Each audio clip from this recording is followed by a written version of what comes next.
make sure you're being realistic with yourself. Don't sit there and be like, oh, well, there's only 2 cons. I mean, yeah, he stole my card and he cheated on me, but I mean, like, he brought it back, you know, so that's a pro.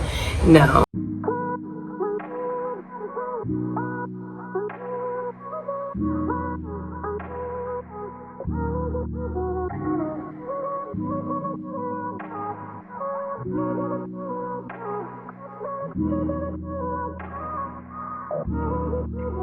So down with your games.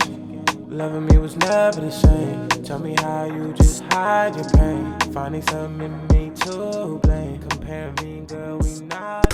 What's poppin', YouTube? Welcome back. So today I'm doing the video on 10 ways to not waste your time in the dating world, because we've all been there. So let's start off. Number 1. I feel like this is a common one. Make a pros and cons list, and I don't mean an average pros and cons list. Okay, you start off with the basic, put all the things of why he or she is so great and makes you smile and gives you butterflies and all things, and then put all the things that you're like, I don't like that. Okay, the obvious rule of it is, do the cons outweigh the pros, or is it equal, or you know, like what is it? If the cons outweigh the pros, you gotta go. It's like an easy saying, cons outweigh the pro, you gotta go. Along with the cons and pros list, do the point system, because I don't want to hear, oh my god, he gives me flowers, or she gives me head all the time, or he rubs my feet and she plays 2K with me. Well, there's only 2 cons. I mean, yeah, he stole my card and he cheated on me, but I mean, like, he brought it back, you know, so that's a pro. No. The point system, remember that. Let's say cheated on you before, put his hands on you before, she put her hands on you before, she slept with your brother. Those are big things. Those are big things. Unless the pro is that she gave you a kidney, not much outweighs that. Okay, so definitely use the point system and make sure that you are being realistic with it. Another thing of the pros and cons list, can things be worked on? Are they the type of people that say, oh, that's just how I am, and you see that they're not trying to work on it? Gotta go. Don't think, oh, I got the best this or the best that, or I'm this and I'm that, like I could easily change him, because then you're a year in, wasted your time, and he's still the same person. Okay, ask yourself, like, are these things that I honestly feel like we could work on, like I could help them? And another thing is that while you are helping them, let's say a month into helping them, see if there's progress. If there's not progress, then you gotta go. You gotta go. It's time to go. Number 2, make another list. I love lists. Make a list on things that you will not settle for. Like before you're even talking to somebody, like take a break for yourself and make a list of things that you are not tolerating under any circumstance, and stick to it. If a guy comes along and he checks off one of the things you will not settle for, you gotta go. Let me tell you guys something, okay? Because there are 7 billion people in this world. The guy you met downtown last night could not be for you, and that's okay. You are not guaranteed to meet the one for you in downtown New York, or downtown Orlando, or downtown Miami, or downtown Utah, for God's sakes. There's so many more people in the whole world. Don't settle on one person, okay? Don't think, oh, but we both like cherry ice cream and we both love rap music.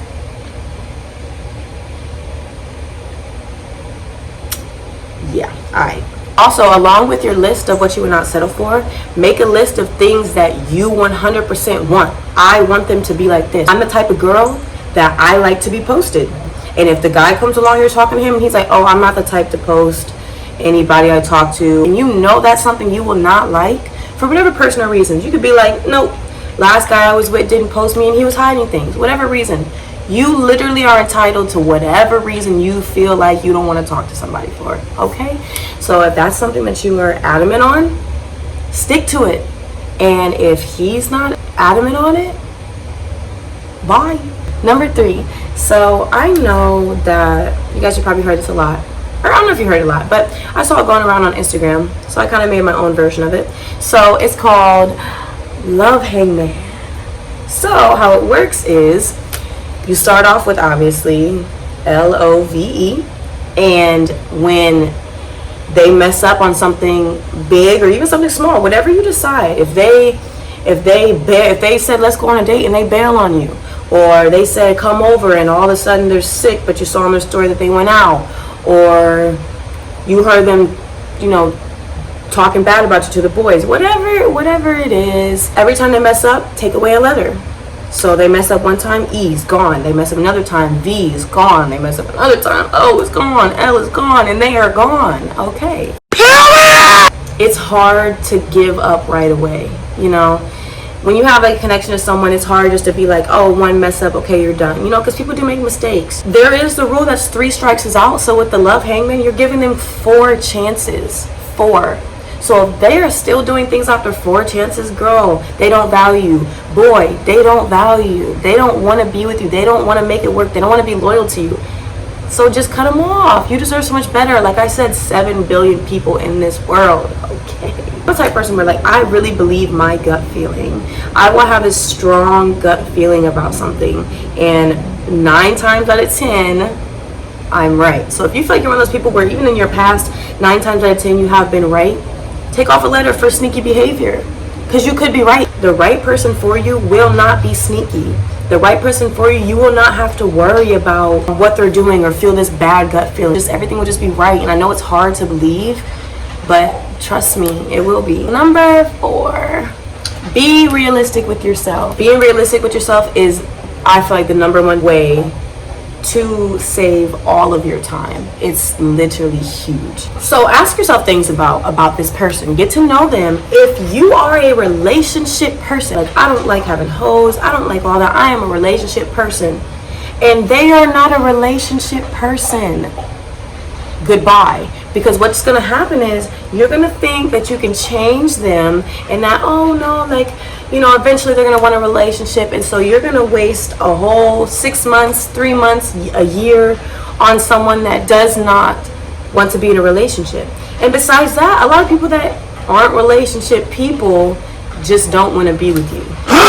Hard pill to swallow, but swallow that, because it's true. Look at their lifestyle. If you see them out every single weekend downtown, or they're out a lot downtown, you know them for, like, being passed around, if you know that they're into the whole life, understand that what they're going to use against you in the end is that you found them like that. They're going to be like, you know what lifestyle I live. It was all cool living a lifestyle when we were just friends, but now that we're talking, you want to change it? Save yourself the time. Do not mess with anybody who is in that life. That life is an easy heartbreak. See, well, they are having the best time with their homeboys, or they're having the best time with their homegirls, and then you come in and all of a sudden they have to throw it away. Put in the bag! Put it in! Come on now. Like, let's be realistic. Especially if they're in their 20s. Like, we're living life. We're living life. There's no guarantee that they are going to stop doing what they're doing just to be with you. So be careful. You might find someone that is the one for you, and it might feel like a fairy tale, but this whole bringing a bum to a rich man, building people up stuff it's not like the movies. It's not. Like, be realistic with yourself, because it'll save you a lot of time. Okay, number 5. Talk about what you want. I know everyone's so scared of that "what are we" conversation.